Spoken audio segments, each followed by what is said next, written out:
శ్రీకాకుళం జిల్లా మెడికవర్ హాస్పిటల్లో ఠాగూర్ సినిమా సన్నివేశం రిపీట్ అయిందని వాపోతున్నారు బాధితులు.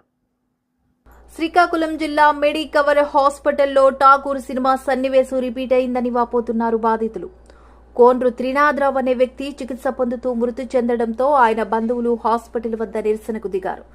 గత నెల 29న రోడ్డు ప్రమాదంలో గాయపడ్డ త్రినాథరావును మెడికవర్ హాస్పిటల్లో చికిత్స కోసం జాయిన్ చేశారు. కనీసం తమకు చెప్పా పెట్టకుండా ఆపరేషన్లు చేయడంతో పాటు త్రినాథరావు మృతి చెందిన కనీసం సమాచారం ఇవ్వలేదని వాపోయారు. త్రినాథ్ కుటుంబ సభ్యులు త్రినాథ్ లో కదలికలు లేకపోవడంతో గట్టిగా ప్రశ్నిస్తే చనిపోయాడని చెబుతున్నారని ఆరోపించారు. లక్షల రూపాయలు బిల్లులు చెల్లించినా కనీసం చనిపోయారని కూడా చెప్పలేదని మండిపడ్డారు. హాస్పిటల్ యాజమాన్యంపై కఠిన చర్యలు తీసుకోవాలని డిమాండ్ చేస్తూ ఆందోళనకు దిగారు. పరిస్థితి ఉద్రిక్తంగా మారడంతో భారీగా పోలీసులను మోహరించారు. గతంలో ఇదే మెడికవర్ మీద ఆరోపణలు చాలా ఉన్నాయి. ఇప్పుడైతే ఈ దళిత బిడ్డగా దళిత ఐక్య వేదిక నుండి జ్యుడిషియల్ ఎంక్వైరీ చేసేంత వరకే ఈ శవాన్ని తీసుకెళ్ళము, జిల్లా కలెక్టర్ కానీ జిల్లా ఎస్పీ కానీ కలుగు చేసుకొని ఇమ్మీడియట్ ఎంక్వైరీ చేయాలని, న్యాయ విచారణ జరిపించాలని మా ఆలోచన. మేమే లేదంటే శవాన్ని ఇక్కడే ఉంచి పోలీసులు మోహరించుకున్నారు, భయభ్రాంతులు గురి చేస్తున్నారు ఇక్కడికి వచ్చిన వాళ్ళని. అది దయచేసి విరమించుకోండి. ఈ హాస్పిటల్ మీద గతంలో ఆరోపణలు ఉన్నాయి. వృద్ధులైన తల్లిదండ్రులు కూడా చాలా ఇబ్బందులు పడి మానసిక ఇబ్బందులు ఉన్నారు. న్యాయ విచారణ జరిగినంత వరకు ఈ శవాన్ని మేము తీసుకెళ్ళమని మనస్ఫూర్తిగా కోరుకుంటున్నాము. దళిత ఐక్య వేదిక శ్రీకాకుళం జిల్లా కమిటీ. నా పేరు నందేష్. జై హింద్.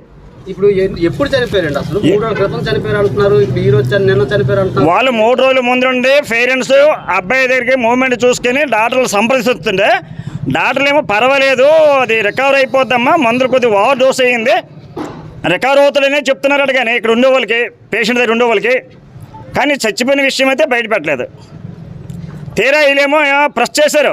ఏంటంటే ఆయన కదిలిలేదు, కళ్ళు తెరవట్లేదు, కాళ్ళు ఊపట్లేదు, లేదా చేతులు ఫింగర్స్ గట్రా ఎటు ఊపట్లేదని వాళ్ళు 10 మాట్లాడుతుంటే నిన్న సాయంత్రంకి 29ని జాయిన్ చేసిన వ్యక్తిని అన్ని రకాలుగా వాడేసుకొని నిన్న 14వ తేదీ సాయంత్రం 3-4 గంటల ప్రాంతంలో వీళ్ళు ఒత్తిడికి తట్టుకోలేక చనిపోయాడని చెప్పారటండి. మేనేజ్మెంట్ ఏంటండి, ఈ హాస్పిటల్ మీద పెద్ద గతంలో కూడా చాలా తప్పుడు అభియోగాలు ఉన్నాయి. చాలా స్టేట్మెంట్లు వచ్చాయి, పత్రికల నుండి వచ్చాయి, వాట్సాప్లు వచ్చాయి, పీడిఎఫ్లు వచ్చాయి. ఈ హాస్పిటల్ కోసం అందరికీ తెలుసు. చనిపోయిన వ్యక్తికి ఉన్నవే మేజర్ కంప్లైంట్ కదా, మైనర్ కంప్లైంట్. అందులో కొద్ది మేజర్ అని చెప్పారు. గతంలో కూడా ఒక షుగర్ పేషెంట్కి ఏమో ఏమి లేకుండా ఆపరేషన్ చేసి, చెక్ చేయకుండా ఆపరేషన్ చేసి ఆయనకి చాలా కాలు పోయి తీసినంత వరకునే అది పత్రికలో వచ్చింది. ఈ హాస్పిటల్ మీద ఇలాంటి ఆరోపణలు చాలా ఉన్నాయి. దయచేసి ఈ హాస్పిటల్లో ఇలాంటి యాక్సిడెంట్ కేసు కానీ ఇంకొకటి తర్వాత అయినా ఇది ప్రమాదమే అని అంటే సారే ఆరోగ్యశ్రీ ద్వారా ఇక్కడ ఇది ఏదైతే ఉందో ఇక్కడ న్యూరో సర్జరీ చేశారు మురళి సార్. చేసేసిన తర్వాత అతను అంతకు ముందు నుంచి కూడా ఇప్పుడు ఏదైతే యాక్సిడెంట్ అయిందో 29th నుంచి కూడా అతనికి మూమెంట్స్ ఉన్నాయి సార్, మూమెంట్స్ ఉన్నాయి. కాళ్ళు కూడా యాక్సిడెంట్ అయిన కాళ్ళు కూడా మూమెంట్స్ ఉన్నాయి. అయితే ఇదన్నీ అయిపోయిన తర్వాత ఇది మొత్తం ఎడిమా అంతా తగ్గాక అతను కళ్ళు తెరిచారు సార్. మాకు హోప్ వచ్చింది. కళ్ళు తెరిచారు, మాట్లాడిన మాటలకి ఏడుపు కూడా ఏడ్చారు, మాట్లాడిన మాటలకి రెస్పాన్స్ కూడా వచ్చింది. వచ్చేసిన తర్వాత నెమ్మదిగా ఇంకా అలాగా సార్ అయితే ఏం చెప్పారంటే నెమ్మదిగా సర్జరీ కూడా బాగానే అయ్యింది, నెమ్మదిగా అన్నీ వస్తాయి, మూమెంట్స్ కూడా 2 రోజుల తర్వాత ఏమొచ్చి అతను కళ్ళు తెరవలేదు, మూమెంట్స్ కూడా బాగా కంప్లీట్గా ఆగిపోయి మేము సార్కి చెప్పాం. సార్కి చెప్తే సార్ ఏమన్నారంటే బాడీకి ఇమ్యూనిటీ పవర్ అనేది కొంచెం చాలా తగ్గిపోయింది, అతనికి చాలా హైయర్ యాంటీబయాటిక్స్ వెళ్తున్నాయి, ఇన్ఫెక్షన్ వెళ్తుంది, ఇన్ఫెక్షన్ చాలా ఎక్కువగా ఉంది, మల్టిపుల్ ఇన్ఫెక్షన్ ఉంది అని చెప్పేసి అన్నారు. సరే ఓకే అని చెప్పేసి మేము కూడా వెయిట్ చేసాం. కానీ ప్రాణాపాయ స్థితి అయితే ఏమీ కాదు అని చెప్పేసి అన్నారు.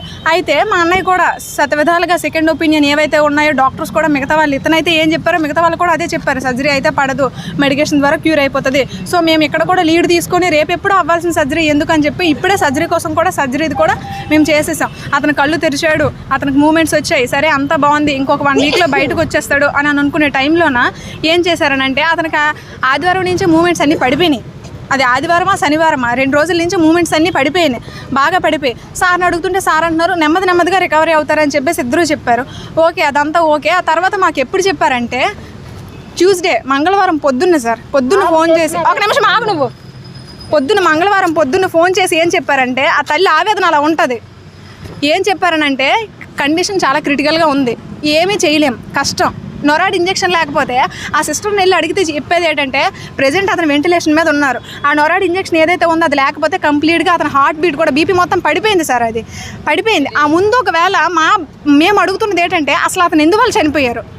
ఇన్ఫెక్షన్ అన్నారు, ఇన్ఫెక్షన్ తగ్గింది, సర్జరీ అన్నారు, సిటీ బ్రెయిన్ మురళి సార్ అన్నారు, అంతా బాగానే ఉంది, కోలుకుంటారని అన్నారు. సడన్గా చనిపోయారని అంటే మేము ఏం చేస్తాం సార్? అసలు ఎందుకు చనిపోయారు అతను? ఎందుకు చనిపోయారు? చనిపోయినప్పుడు కూడా మాకు కరెక్ట్గా ఏది ఇన్ఫర్మేషన్ లేదు. మేము వెళ్ళి చూసుకున్నాక మేము అడిగితే 20 minutesలో గట్టిగా పుష్ చేసి అడిగితే చనిపోయిన వాళ్ళకి సిపిఆర్ చేస్తున్నారు. సిపిఆర్ చేసేసి 20 minutes తర్వాత గట్టిగా అడిగితే 20 minutes అయిపోయింది, ఆల్రెడీ చనిపోయానని చెప్పేసి అని అన్నారు. ఈ చుట్టూ ఏవైతే ఊర్లు ఉన్నాయో అవన్నీ కూడా ఇక్కడికి ఒకటి పెళ్ళికి వెళ్ళాడు, పెళ్ళికి వదిలి వస్తుండగా నర్సన్పేటకి శ్రీకాకుళంలో మధ్యలో పడిపోండ, ఆ గాలి వర్షం పడిపోండ. అక్కడ ఊళ్ళో మర్నాటి వాళ్ళు ఇద్దరు ఉంటే వాళ్ళు జోబులు చేయట్టి ఫోన్ చేసినారు మనకి ఇంటికి. వెళ్ళి హాస్పిటల్ జాయిన్ చేసినాం. మంగళవారం టాస్టింగ్ ఇప్పుడు 15 రోజులు 16 రోజులు అవుతుంది. మనల్ని డబ్బులు కట్టించుకుంటారు, మెడిసిన్ మన డబ్బులు ఇటు కొనుక్కొని ఎక్కించుకుంటారు. మరి ఇప్పటికి నిన్న సోమవారం నుంచి మనకి ఏడు చెప్పలేదు, ఉలుకులేదు పలుకులేదు. సోమవారం నుంచి మనకు చెప్పవచ్చును కదా, ఎక్కడికైనా తీసుకెళ్తాం కదా, ఏడు చెప్పలేదు, పావంగా ఊరుకుంటారు. మెడిసిన్ మనం కొనుక్కి వెళ్ళి ఇచ్చేవాళ్ళు మనకి, అవి ఎక్కించినారు, మరి అవి ఎక్కించారు, మనకు గుర్తివ్వలేదు. ఇది జరుగుబడి. మీరు మీ అబ్బాయిని ఎప్పుడు చూసారు? అలాగా అసలు ఉలుగు పలుకు లేకుండా ఉన్నాను ఎప్పుడు గమనించారు? మంగళవారం నాడ సోమవారం నుంచి స్టార్టింగ్ కాలు కదిపోడు, అంతకుముందు కాలు కొండి చూసాడు. అప్పటి నుంచి మరి ఏటి కారణం, మరి ఏడు చేసినారు, ఏ మెడిసిన్లు ఎక్కించారు, అప్పటి నుంచి మరి ఏటు ఉలుకునేది పలుకులేదు. డాక్టర్ గారిని అడిగితే మేమున్నాం, నీకేం భయం లేదు, అలాగేలాగని అనేసారు. మరి వాళ్ళు అలాగైన మనకేటని బయట కూకుంటాను. నిన్నటిదాకా చెప్పలేదు, సోమవారం నుంచి నిన్నటిదాకా ఏడు చెప్పలేదు, మనకి ఏడు చెప్పలేదు, కోపం ఉండేది అంతే. ఏం చెప్పారు డాక్టర్లు? వాళ్ళు రాలేదు, ఏడు చెప్పలేదు, పర్లేదు అనేసారు. ఎంత చెప్పుకున్నాం, మనిషి కలర్ మారిపోండ, ఉలుకునేది పలుకులేదు, చెయ్య కదపలేదు, కాలు కదపలేదు, ఏ టెన్షన్ లేదు. మనకు గుట్టే పోతుంది కదా, ఏంటంటే ఖర్చు ఎంత అయింది. మా మనవరాలు కట్టింది, మనవరాలు కట్టింది. నిన్న ఏడు చెప్పారు అయితే మీకు? మనకి ఏడు చెప్పలేదంటే పర్వాలేదని అనేసారు. ఎంత చనిపోయారని చెప్పారా లేదా? అలాగే మన దగ్గరికి వెళ్ళి చూస్తేనే చెప్పినారు, లేకపోతే అది చెప్పలేదు. అంటే హాస్పిటల్లో చనిపోయారని నీకు చెప్పలేదు? చెప్పలేదు పాప ఉన్నదండి అక్కడ దగ్గరలో, చెప్పలేదు. మీ పేరయ్యా? అప్పారావు, ఫోన్ అప్పారావు. మంగళవారం నాడు పిల్లలు వెళ్ళారు, నేను వెళ్ళాను బొట్టు పెట్టాక, దేవుడి బొట్టు పెట్టాక వెళ్తాడు, చల్లగా అయిపోయింది బాబా. వాళ్ళు మీనాగే మకాలు చూసుకుంటాను. ఏమమ్మా నా కొడుకు ఏటైనాడంటే, నీ కొడుకు బాగుండు కానీ అర్జెంటుగా మీ ఊళ్ళో తెమ్మని అన్నారు, రమ్మని అన్నారు. అప్పుడు ఆ పిల్లలు మా మనవడు ఉన్నారు బాబా, వాళ్ళు వెళ్ళారు. వెళ్తే ఇవేగిపోయి అర్జెంటుగా మందులు పెట్టుకొని రండి, బిల్లు కట్టండి అంతే. మంగళవారం నాడు 50,000 కట్టాం బాబా. 50,000 కట్టి సంచులు ఇండక్షనాలు 5,000 అట్ట ఒక్కొక్క ఇండక్షన్ ఉన్నాం. ఆ ఇండక్షనాలు పెట్టుకొని పిల్లలు వెళ్ళారు. వెళ్తే అడుగు చచ్చిపోండ్రు, ఆ మందులో తీర్చుకోండ్రు, ఈ డబ్బు కట్టించుకోండ్రు మాకు చెప్పనే. అప్పుడు మా మురళి ఎస్ఐకి ఫోన్ చేసాం, మా మేనోళ్ళకి సురేష్కి ఫోన్ చేస్తే వచ్చినారు. వచ్చి చూస్తేప్పటికంతే ఇంకది రాత్రి అలా గగరించుకొని ఉన్నాను. రాత్రి ఏటు ఒక్కలేనా ఇది అవనేదు పట్టించుకునేదు మమ్మల్ని. మరి నా కొడుకు ఏం చేశాడో డబ్బాలు తీర్చుకుంటారు, నా కొడుకుని చంపాను. ఏం న్యాయం చేసిందో మా బిల్లు కట్టనేదా, లేకపోతే అతను నమ్మినాము, మందులు అందించినాము, బిల్లు కట్టించినాము.